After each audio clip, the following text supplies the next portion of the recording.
Selawat salam kita ke atas junjungan besar kita Nabi Muhammad sallallahu alaihi wasallam, Nabi yang membawa cahaya hidayah, petunjuk serta rahmat bagi sekalian alam. So bagi memulakan pembicaraan kita pagi ini, menyambung kita insya-Allah selawat dulu ke atas Nabi sallallahu alaihi wasallam. Ila hadratin Nabi Mustafa Sayyidina Muhammad sallallahu alaihi wasallam wa ala alihi wasallam. Wal ulama yusalli khususan ila jadina sya'ab al-malik al-'abdina wa liduna al-malik fakir ila Allah sallallahu alaihi wasallam. Al-Fatihah. A'udzu billahi minasyaitonir rajim. Bismillah.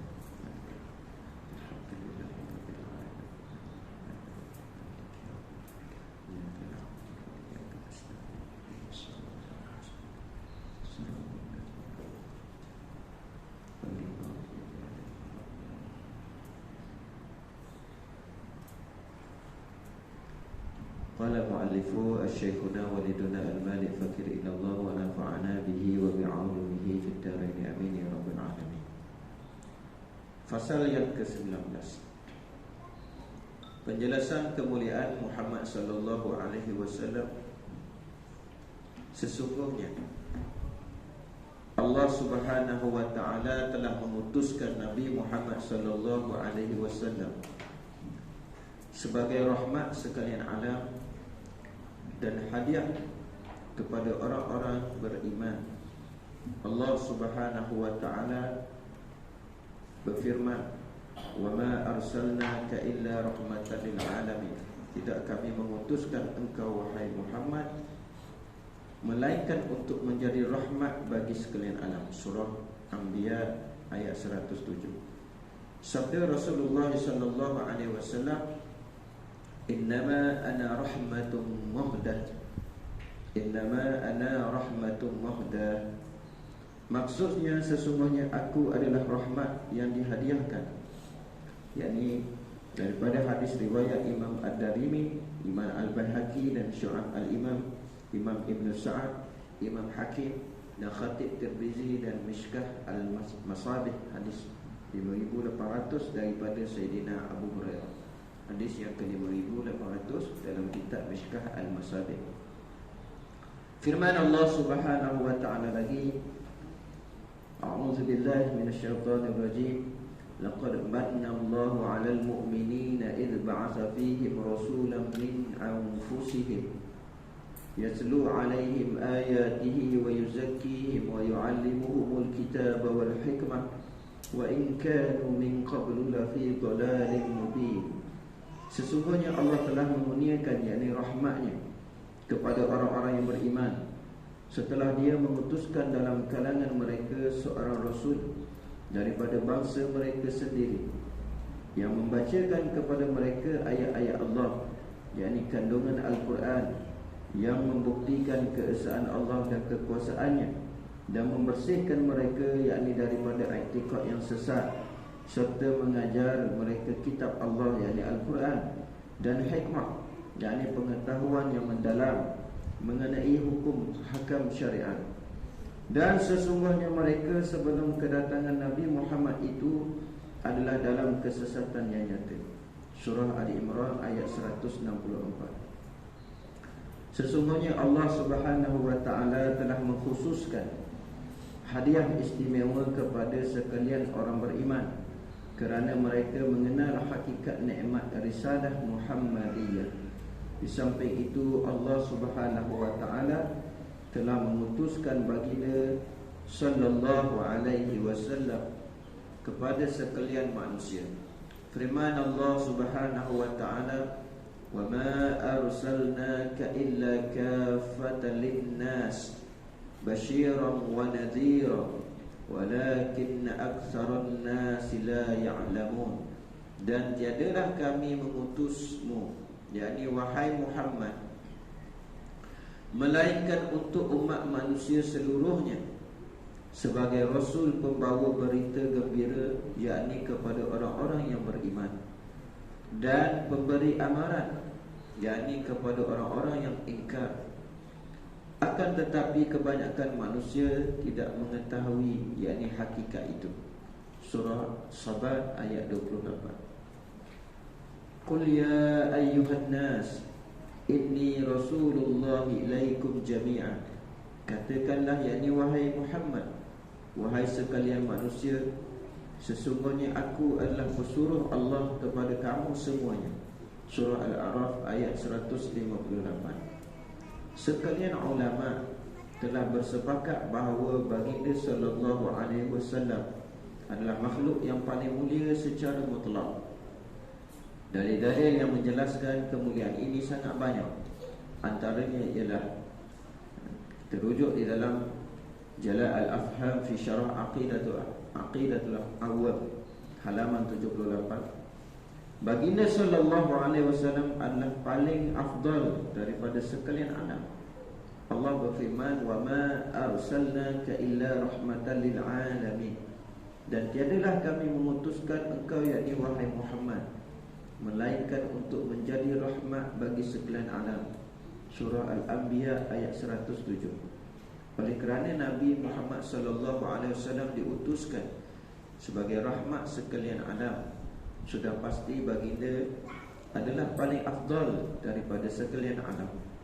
Nabi Muhammad sallallahu alaihi wasallam diutuskan kepada sekalian manusia, tidak seperti para nabi alaihi wasallam sebelum ini yang hanya diutuskan kepada kaum mereka. Allah Subhanahu wa taala berfirman, "Wa ma arsalnaka illa kaffatan lin-nas." Dan tiadalah kami mengutusmu, yakni wahai Muhammad, melainkan untuk umat manusia seluruhnya. Surah Sabah ayat 28. Allah Subhanahu wa taala mengambil janji daripada para nabi alaihi wasallam dengan keimanan kepada Nabi Muhammad sallallahu alaihi wasallam dan membantunya sekiranya mereka berada pada zaman kerasulan baginda sallallahu alaihi wasallam.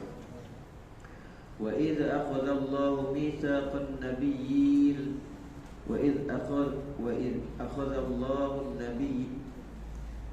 akhadha Allahu mitsaqan nabiyyin lama ataitukum min kitabin wa hikmah summa ja'akum rasulun musaddiqun lima ma'akum latu'minunna bihi wa latansurunna qala aqrartum wa akhadhtum ala dhalikum asri qalu aqrarna qala fashhadu wa ana ma'akum minasyahidin. Dan yakni ingatlah ketika Allah mengambil perjanjian setia daripada nabi-nabi, yakni dengan firman-Nya, sesungguhnya apa jua kitab dan hikmah yang aku berikan kepada kamu, kemudian datang pula kepada kamu seorang rasul yang mengesahkan apa yang ada pada kamu, hendaklah kamu beriman sungguh-sungguh kepadanya dan hendaklah kamu bersungguh-sungguh menolongnya. Allah berfirman lagi, bertanya kepada mereka, sudahkah kamu mengakui dan sudahkah kamu menerima akan ikatan janjiku secara yang demikian itu? Mereka menjawab, kami berikrar, yakni mengakui dan menerimanya. Allah berfirman lagi, jika demikian maka saksikanlah kamu dan aku juga menjadi saksi bersama-sama kamu. Surah Ali Imran ayat 81. Allah Subhanahu wa taala telah menyertakan nama Sayyiduna Muhammad dengan namanya pada dua kalimah syahadat, azan, tasyahud. Tidak berpisah nama baginda sallallahu alaihi wasallam dengan lafaz jalalah, yakni dengan lafaz kalimah Allah. Hal ini tidak pernah berlaku kepada sekalian para nabi alaihi wasallam sebelum ini. Firman Allah Subhanahu wa taala, wa rafa'na laka dzikrak, dan kami telah meninggikan bagimu sebutan namamu, yakni dengan menguniakan pangkat nabi dan berbagai kemuliaan. Surah An-Nashr ayat 4. Allah Subhanahu wa ta'ala telah mengiringi ketaatan kepadanya dengan ketaatan kepada baginda sallallahu alaihi wasallam. Firman Allah Subhanahu wa ta'ala, man yuti'ir rasul faqad ata'a Allah. Sesiapa yang taat kepada Rasul yakni Muhammad, maka sesungguhnya dia telah taat kepada Allah. Surah An-Nisa ayat 80. Allah Subhanahu wa ta'ala telah mengiringi keredaannya dengan keredaan baginda sallallahu alaihi wasallam. Firman Allah Ta'ala, wallahu wa rasuluhu ahaqqu an yarduhu in kanu mu'minin. Padahal Allah dan Rasulnya jugalah yang lebih berhak mereka mendapat keredaannya jika betul mereka orang-orang yang beriman. Surah At-Taubah ayat 62. Allah Subhanahu wa Ta'ala telah mengiringi seruannya dengan seruan baginda sallallahu alaihi wasallam. Firman Allah Ta'ala, Ya ayyuhalladzina amanu stajibu lillahi wa rasul. Wahai orang-orang yang beriman, sahut dan sambutlah seruan Allah dan seruan Rasulnya. Surah Al-Anfal ayat 24. Syariat Rasulullah sallallahu alaihi wasallam adalah paling mulia berbanding daripada syariat para nabi alaihi wassalatu wassalam terdahulu. Sudah pasti baginda sallallahu alaihi wasallam adalah paling mulia dari kalangan para nabi alaihi wassalatu wassalam. Umat Nabi Muhammad sallallahu alaihi wasallam adalah umat yang paling mulia lantaran mengikut kemuliaan baginda sallallahu alaihi wasallam. Firman Allah Subhanahu wa Ta'ala, kuntum khaira ummatin ukhrijat linnas. Kamu, yakni wahai Muhammad, adalah kamu wahai umat Muhammad adalah sebaik-baik umat yang dilahirkan bagi yakni faedah umat manusia. Surah Al-Imran ayat 110. Baginda sallallahu alaihi wasallam adalah penutup para rasul alaihi wassalatu wassalam. Oleh kerana itu baginda sallallahu alaihi wasallam adalah rasul paling mulia. Rasulullah sallallahu alaihi wasallam adalah penghulu anak Adam dan pada hari kiamat kelak. Sabda baginda sallallahu alaihi wasallam, Ana sayyidu waladi Adam yawmal qiyamah wa la fakhra wa ma man nabiyyin yawma idzin Adam faman siwahu illa tahta liwa'i wa ana awwalu syafi'in musyaffi' wala fakhra. Aku adalah penghulu anak Adam pada hari kiamat kelak, dan tiada kebanggaan dan tiada daripada para nabi alaihi wassalatu wassalam pada hari tersebut bermula Nabi Adam alaihi salatu wassalam dan selain Nabi Adam alaihi salam, melainkan di bawah panjiku. Dan aku adalah orang pertama pemberi syafaat, dan aku orang yang pertama yang diterima syafaatnya, dan tiada kebanggaan. Hadis riwayat Imam Ahmad, Imam At-Tirmizi dan Imam Ibn Majah daripada Sayyidina Abi Sa'id Al-Khudri sallallahu alaihi Muhammad. Alhamdulillah, pada fasa yang ke-19 ini, fasa yang menceritakan tentang kemuliaan baginda Nabi sallallahu alaihi wasallam. Jelas daripada beberapa dalil Al-Quran dan hadis Nabi sallallahu alaihi wasallam sendiri yang telah menerangkan berkaitan dengan kemuliaan baginda Nabi Muhammad sallallahu alaihi wasallam. Pada fasal ini kita telah melihat bahawa penceritaan tentang kemuliaan Nabi sallallahu alaihi wasallam ini bukanlah ketika mana pada zahirnya Nabi sallallahu alaihi wasallam sahaja di Makkah itu, ketika mana Allah mengutuskan baginda sebagai nabi dan rasul, tetapi kemuliaan baginda sallallahu alaihi wasallam ketika mana di alam ruh lagi.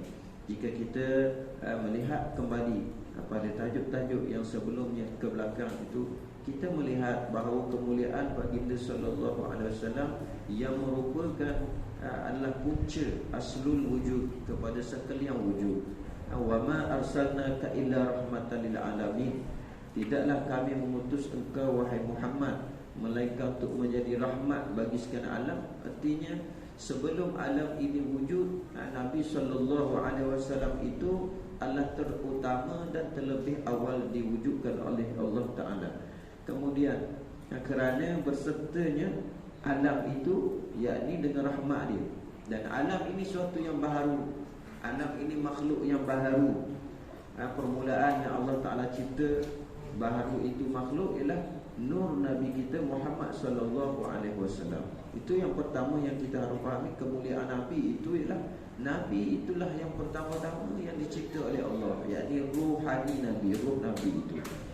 Dan ruh itu membawa rahmat kepada sekalian alam, bermaksud Allah menyebut dalam hadis, laulaka ya Muhammad ma khalaqtu aflak. Kalau tidak kerana engkau wahai Muhammad, nescaya kami tidak menciptakan segala sesuatu.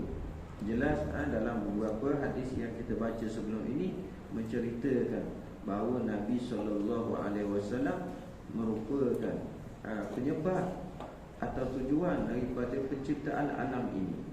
Kalau tidak kerana engkau Muhammad, nescaya kami tidak ciptakan alam ini, menunjukkan bahawa Nabi SAW penyebab, punca bagi kewujudan.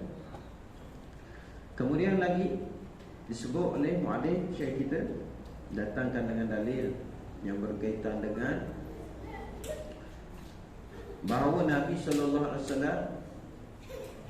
merupakan dengan baginda lah sekalian manusia atau sekian jiwa-jiwa, sekalian roh manusia tadi kembali dibimbing, kembali disucikan untuk membawa balik roh ini kenal kepada Allah Ta'ala. Untuk bawa balik kenal kepada Allah Ta'ala. Dan kerana roh Nabi SAW ini penanggung segala rahsia makrifat, penanggung rahsia pengenalan terhadap Allah SWT yang tertinggi, yang tidak ada yang mengatasinya. Maka menjadi tanggungjawab kepada Nabi kerana diperintah oleh Allah untuk bimbing balik manusia, untuk mengajarkan balik mereka segala rahsia-rahsia makrifat kepada Allah itu melalui kitab Al-Quran. Itu seperti mana yang dilihat di dalam dalil surah Ali Imran ayat 164 ini. Jadi sebab itulah dikatakan Nabi ini adalah hadiah istimewa bagi kita, hadiah istimewa dan terlebih utama bagi kita. Dan tidak adalah yang terlebih utama dalam hidup kita yang nak kita buru cinta itu ialah cinta Allah dan Rasul, yakni kunci pada Nabi SAW. Kita nak mendapatkan cinta Allah Subhanahu Wa Taala, tidak mesti melalui pintu cinta kepada Nabi SAW. Dan Nabi SAW juga mulianya baginda diletakkan oleh Allah Ta'ala adalah menjadi tempat pengambil perjanjian, tempat sekalian Nabi-Nabi dan Rasul mengambil perjanjian dengan Allah Subhanahu Wa Ta'ala untuk menjadi penolong agama. Yakni kalaulah mereka itu diutuskan Allah ketika mana menjadi umat Rasulullah SAW, ataupun mereka hidup di zaman Nabi SAW, maka mereka juga akan menjadi umat Nabi Muhammad SAW. Mereka juga akan membantu baginda Nabi SAW. Dan Allah meninggikan kedudukan Nabi SAW ini sudah pasti tidak dinafi. Nama baginda SAW ni digabungkan oleh Allah Ta'ala, diletak, digandingkan dalam kalimah syahadah ni. Kalau kita mengucap tak menyebut wa asyhadu anna Muhammadar Rasulullah, maka tidak sah syahadah seorang itu. Bukan memadai dengan hanya menyebut la ilaha illallah atau asyhadu an la ilaha illallah. Mesti dia menyempurnakan menyebut syahadatain dengan asyhadu anna wa asyhadu anna Muhammadar Rasulullah. Allah meninggikan lagi nama baginda dalam setiap azan dan dalam setiap tasyahud, dalam setiap solat kita ni, kita menyebut baginda Nabi SAW. Dan kelebihan, ketinggian, kemuliaannya, barang siapa yang taat kepada Nabi SAW ni, artinya dia taat kepada Allah Ta'ala. Siapa yang ingkar kepada Nabi Muhammad SAW, maka dia mengingkari Allah Subhanahu Wa Ta'ala. Dan menceritakan suatu kedudukan bahawa Muhammad itu makhluk, Allah itu adalah Tuhan yang qadim, Tuhan yang wajib al-wujud, yang qadim. Sedang Muhammad SAW, Nabi Muhammad SAW, nama yang diganding Muhammad itu makhluk. Tapi bukanlah makhluk yang serupa seperti makhluk biasa. Dia adalah makhluk yang teristimewa. Dia adalah kekasihnya. Dia adalah yang dicintai oleh Allah Ta'ala. melebihi segala cintanya pada sekalian ciptaan dia yang lain. Ini kita kedudukan Nabi SAW. Maka di sinilah kita perlu menuntut keredaan Allah Subhanahu Wa Taala melalui keredaan baginda sallallahu alaihi wasallam. Allah tidak akan redha kepada kita kalau Nabi tak redha kepada kita. Sebab tu kita banyak puji Nabi sallallahu alaihi wasallam, berselawat pada Nabi sallallahu alaihi wasallam. Mudah-mudahan Nabi redha kita kepada kita sebagai umat dia. Nabi terima kita sebagai umat dia. Nabi redha kita, maka dengan keredaan itu Allah akan meredai kita sebagai hamba-Nya yang benar-benar beriman kepada-Nya. Dan kita adalah sebaik-baik umat, maka hendaklah kita sambut, kita seruan Nabi sallallahu alaihi wasallam apa jua yang berkaitan dengan bimbingan agama yang dibawa oleh Nabi sallallahu alaihi wasallam ni, yang diseru oleh Nabi, maka hendaklah kita sahut dan sambut. Maka kerana kita ini dipilih oleh Allah Subhanahu Wa Taala menjadi sebaik-baik umat di sepanjang umat zaman Nabi Adam AS, sampailah ke umat akhir zaman ini. Kita berada di fasa akhir zaman ini, generasi selepas kita pun termasuklah dalam, kita adalah umat yang terbaik. Kuntum khaira ummatin ukhrijat linnas, kamu adalah sebaik-baik umat yang dilahirkan bagi faedah manusia, iaitu umat Nabi Muhammad sallallahu alaihi wasallam. Maka rahmat Nabi sallallahu alaihi wasallam, kemuliaan ini bukanlah bermula pada setakat dari alam roh, alam dunia, dan bukan berhenti di sini, tapi sehingga yaumil qiyamah. Nabi sallallahu alaihi wasallam dalam satu hadis yang terakhir tadi adalah menjelaskan kepada kita bahawa baginda adalah pemberi syafaat di yaumil qiyamah, di mana dia, baginda ini menjadi penghulu pada anak Adam di hari kiamat. Di saat semua manusia mencari para nabi dan rasul untuk memberi syafaat, tak ada seorang nabi pun yang boleh beri syafaat melainkan Nabi Muhammad sallallahu alaihi wasallam. Maka sebab itulah kita rasa kita mulia dengan kemuliaan Nabi, dan kita ini diberi keistimewaan oleh Allah dengan keistimewaannya kita sebagai umat Nabi Muhammad sallallahu alaihi wasallam. Kemudian pada fasa yang ke-20, fasa yang ke-20, Muhammad sallallahu alaihi wasallam adalah pemimpin sekalian rasul. Sabda baginda sallallahu alaihi wasallam, ana qaidul mursalin ana qaidul mursalin wala faqr, wa ana khatamun nabiyyin wala faqr, wa ana awwalu syafi'in musyaffi'in wala faqr. Aku adalah pemimpin sekalian rasul. Tiada kebanggaan. Mana tiada kebanggaan? Maksudnya kalau bahasa kita tapi tidak gam, gitulah boleh sebut. Aku adalah pemimpin sekalian rasul, Nabi kata, tapi aku tidak berbangga. Tidaklah nak membesar. Tapi Nabi nak menceritakan bahawa itulah hakikatnya. Dan aku adalah penutup sekalian Nabi, dan tiada kebanggaan.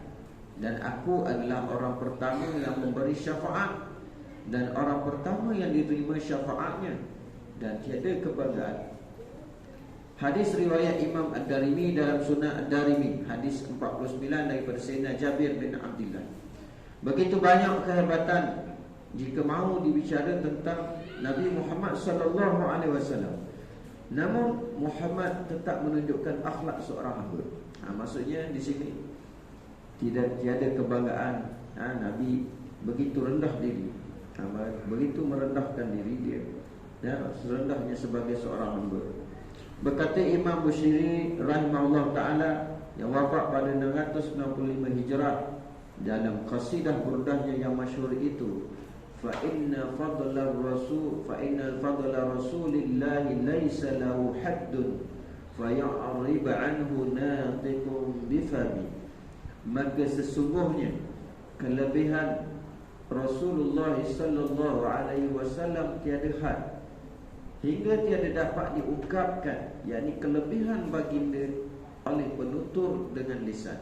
Betapa dalam syair Imam Busiri ini nak menggambarkan tingginya kedudukan dan kemuliaan baginda sallallahu alaihi wasallam, sehingga lisan para penutur, yakni orang-orang yang memuji Nabi, tidak dapat mencapai hakikat sebenar keindahan dan keistimewaannya untuk dipuji. Tak dapat nak capai. Kalau kata engkaulah yang indah, sebab tu dia para syair ni dia memuji Nabi dengan majaz, dengan kiasan-kiasan alam yang dilihat oleh kita bahawa perkara tu cukup indah. Macam dia sebut anta syamsun anta badrun, dalam selawat yang kita selawat anta syamsun anta badrun, maknanya engkaulah mentari, engkaulah bulan purnama, maka lebih indah lagi engkau wahai Muhammad, maka tak dapat tercapai lagi. Ceritalah apa-apa keindahan pun, engkau seperti mentari yang menyinar di siang hari, tetapi engkaulah tak tercapai keindahan engkau yang hakiki. Maknanya kita cerita benda yang nyata depan mata kita indah, comel, tapi baginda comel lagi sehingga tak tergambar. Begitu suatu bentuk pujian syair yang diungkapkan oleh para pecinta Nabi, khususnya Imam Busiri. Firman Allah Subhanahu wa taala, wa in ta'uddu ni'matallahi la tahsuha, dan jika kamu menghitung nikmat Allah, tiadalah kamu akan dapat menghitungnya satu persatu. Di antara banyak-banyak nikmat-nikmat Allah Taala, dan nikmat yang paling besar ialah nikmat diutuskan baginda Nabi sallallahu alaihi wasallam. Nah, berkaitan nikmat diutuskan Nabi Muhammad SAW, nikmatnya kita ialah kerana kita dipilih oleh Allah Taala menjadi umat Muhammad. Ini suatu nikmat yang tidak boleh diingkari, bahawa kita adalah umat Nabi Muhammad sallallahu alaihi wasallam. Dan nikmat umat Nabi Muhammad SAW diberikan keistimewaan lebih daripada umat lain, kerana Nabi Muhammad itu sendiri Nabi yang dilebihkan oleh Allah, melebihi Nabi-Nabi dan Rasul yang lain. Kerana itulah kita harus berbangga kita sebagai umat Nabi Muhammad sallallahu alaihi wasallam, dan kita umat yang perlu merasa suatu keistimewaan ini dengan benar-benar kita mencintai Nabi sallallahu alaihi wasallam ini, dengan benar-benar kita menyahut seruan baginda sallallahu alaihi wasallam, dengan kita sama-sama bersungguh-sungguh untuk menekuni sunnah baginda sallallahu alaihi wasallam melalui perjalanan yang telah ditinggalkan oleh baginda kepada pewaris-pewaris baginda sallallahu alaihi wasallam. Imam Sahal At-Tustari rahimahullahu ta'ala yang wafat 282 Hijrah mentafsirkan nikmat Allah itu adalah Muhammad sallallahu alaihi wasallam. Jadi nikmat-nikmat yang kita kecap hari ini, dia adalah percikan daripada nikmat yang paling utama, iaitu nikmat Nabi Muhammad sallallahu alaihi wasallam. Jadi bila seorang mukmin hidup dia sebagai seorang Muslim, maka 24 jam dan sepanjang apa sahaja perbuatan dia buat yang berkaitan dengan agama dan kehidupan dia, semua tu nikmat dia datang, nikmat yang terpercik daripada Nabi Muhammad sallallahu alaihi wasallam. Hari ini kita tengoklah diri kita duduk dalam kehidupan kita sebagai keluarga Muslim, dan kita hari ini duduk dalam ibadah orang Islam, ibadah agama Islam. Dan seperti mana juga kita duduk saat ini dalam majlis ilmu. Ini semua adalah percikan baginda Nabi Muhammad sallallahu alaihi wasallam, percikan nikmat-nikmat yang paling utama, iaitu nikmat Nabi Muhammad sallallahu alaihi wasallam. Masakah hidup kita berpisah dengan Nabi Muhammad sallallahu alaihi wasallam? Sebab tu orang yang mencintai Nabi sallallahu alaihi wasallam, dia benar-benar merasai hidup dia itu adalah hidup kerana Muhammad sallallahu alaihi wasallam. Ini betapa tingginya cinta dan betapa dalamnya cinta pecinta Nabi sallallahu alaihi wasallam, dan kekuatan cinta itulah menjadi suatu sandaran untuk dapat berhimpun dengan Nabi dan berkumpul balik dengan Nabi sallallahu alaihi wasallam secara jaga, secara sedar, secara realiti di syurga Allah Subhanahu wa taala. Karena itu Nabi kata, man ahabbani kana ma'i fil jannah. Barang siapa yang bersama denganku, maka dia akan duduk bersamaku di syurga. Dalam hadis yang awal lagi menyebut man ahya sunnati